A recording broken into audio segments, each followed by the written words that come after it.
Hello everyone, आज के session में हम लोग इस पैटर्न को डिस्प्ले करेंगे जहां हमें 5 4 3 2 1 है। ओके, अभी नेक्स्ट रो में अगर 5 4 3 2 है, 5 4 3 है, 5 4 एंड 5 है। अब अगर आप देखेंगे ये पैटर्न हर बार जो स्टार्ट हो रहा है वो 5 से स्टार्ट हो रहा है। ओके, फर्स्ट रो में ये 1 तक गया, देन 2 तक, देन 3 तक, देन 4 तक एंड देन आपके पास में से 5 ही प्रिंट किया। सो यहाँ पर हम लोग इस पैटर्न को सॉल्व करते हैं। सो यहाँ पर मैं डिफाइन करता हूँ first way to solve this pattern for I in range 1 to 6 for J in range 1 to 6। यहाँ पर मैं प्रिंट कर देता हूँ print J comma and keyword print. Okay, अगर मैं इस फंक्शंस को कॉल करता हूँ फर्स्ट वे, जैसे मैं रन करूँगा ये 1 2 3 4 5 प्रिंट कर देगा।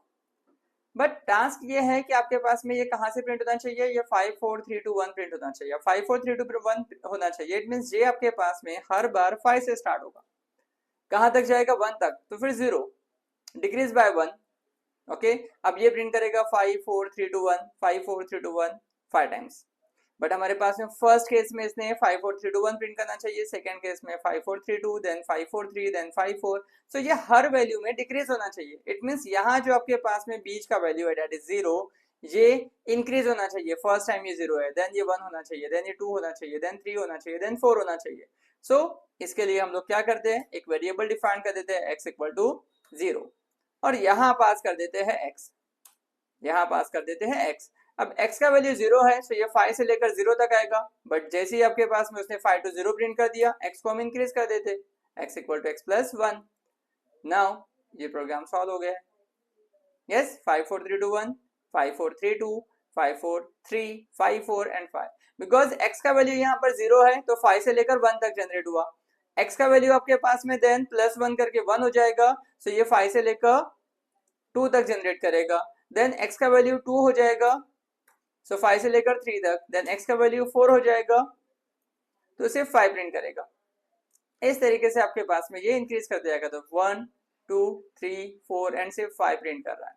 ओके, सो ये आपके पास में 1 वे हुआ है। इसे हम लोग और भी वे से यूज कर सकते हैं। अब यहाँ पर अगर मुझे कोई अलग से x वेरिएबल लेना नहीं है, यहाँ पर अगर मुझे कोई x अलग वे से, मतलब x वेरिएबल जो हम लोगों ने डिफाइन किया उसे नहीं लेना है और इस पैटर्न को सॉल्व करना है। सो इसका नाम मैं डिफाइन कर देता हूँ सेकेंड वे, सेम नाम से हम इसे कॉल करते हैं और यहाँ हमें वेरिएबल नहीं लेना है। अब इस पैटर्न के अंदर जहां हमें for I in range 1 to 6 है, ओके, और यहाँ मुझे 5 to x लिखा है, तो मैं इसे 5 to i कर देता हूँ। अब i का वैल्यू 1 है, तो ये 2 तक ही प्रिंट करेगा फर्स्ट रो के अंदर। x equal to x plus 1 किया हुआ है, ये देखिए। जैसे मैं रन करता हूँ, सो 5 4 3 2 ही प्रिंट करेगा बिकॉज i का वैल्यू 1 है, तो इसे हम डिक्रीज कर देते बाय 1 ताकि ये 1 रहे तो ये 0 हो जाए, 2 रहे तो 1 हो जाए, 3 रहे तो 2 हो जाए। ओके, अब देखिए ये प्रोग्राम सॉल्व हो गया। बट लास्ट में आपके पास में फर्स्ट टाइम यहाँ पर 1 आया, यहाँ भी 1 आया, देन 2 देन 3 देन 4 एंड 5। इस तरीके से हम लोग इस पैटर्न को सॉल्व कर सकते हैं। यहाँ हमने विदाउट वेरिएबल किया है, यहाँ हमने विद वेरिएबल किया है। तो ये डिपेंड करता है कि आपका पैटर्न कैसा है, उसे देखकर हम लोग हमारा लॉजिक लगाते हैं। बेसिक कई बार ये होता है कि हम लोग स्ट्रक्चर डिफाइन कर देते हैं, देन आपके पास ऑपरेशन परफॉर्म करना होता है। बिकॉज इसे मैं अलग से वेरिएबल डिफाइन करके भी कर सकता हूँ। जैसे अगर मैं यहाँ पर एक और वे से इस प्रोग्राम को सॉल्व करूँ, सो यहाँ पर मैं थर्ड वे यूज करता हूँ, इसका नाम डिफाइन कर देते हैं थर्ड वे और सेम नाम से हम कॉल कर लेते हैं। अब यहाँ देखिए फॉर आई इन रेंज यहाँ मैं 1 to 6 लिखता हूँ और यहाँ भी मैं 1 to 6 लिखता हूँ। तो ये प्रिंट करता है 1 2 3 4 5 1 2 3 4 5 1 2 3 4 5 1 2 3 4 5। अब इसे मुझे इस स्ट्रक्चर में प्रिंट करवाना है कि फर्स्ट रो पे वो 5 प्रिंट करे, देन 2 प्रिंट करे, देन 5 4 3 प्रिंट करे, देन 5 4 प्रिंट करे, देन 5 प्रिंट किए। सो इसे मैं डिफाइन कर देता हूँ x से लेकर सॉरी लास्ट वे में 6 की जगह पर i माइनस 1 और यहाँ डिफाइन कर देता हूँ 5। अब मुझे यहाँ पे आई और जे में से कुछ प्रिंट नहीं करना है, सो यहाँ पर मैं एक वेरिएबल डिफाइन कर देता हूँ x इक्वल टू 5 और यहाँ प्रिंट कर देता हूँ x और डिक्रीज कर देता हूँ x इक्वल टू x-1। अब देखिए मैं यहाँ पर आपके पास में आई और जे में से कुछ नहीं प्रिंट कर रहा हूँ, बट करे हुआ भी डायरेक्ट अगर हम लोगों ने सिर्फ जे भी प्रिंट कर दिया तो भी रिजल्ट आ जाता है। सो डिक्रीज बाय 1 नहीं किया हुआ है, -1 लास्ट में, तो भी आपके पास में रिजल्ट आ जाएगा। इसे अगर मैं इस तरीके के पैटर्न से डिफाइन करता हूं कि ये आपने डिफाइन किया है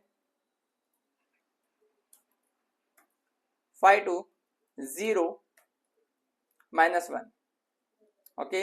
यहां से मैं इस x को हटा देता हूं, पहले स्ट्रक्चर क्या डिफाइन हो रहा है वो देखते हैं। इसका नाम हम लोग डिफाइन कर देंगे 4th पे,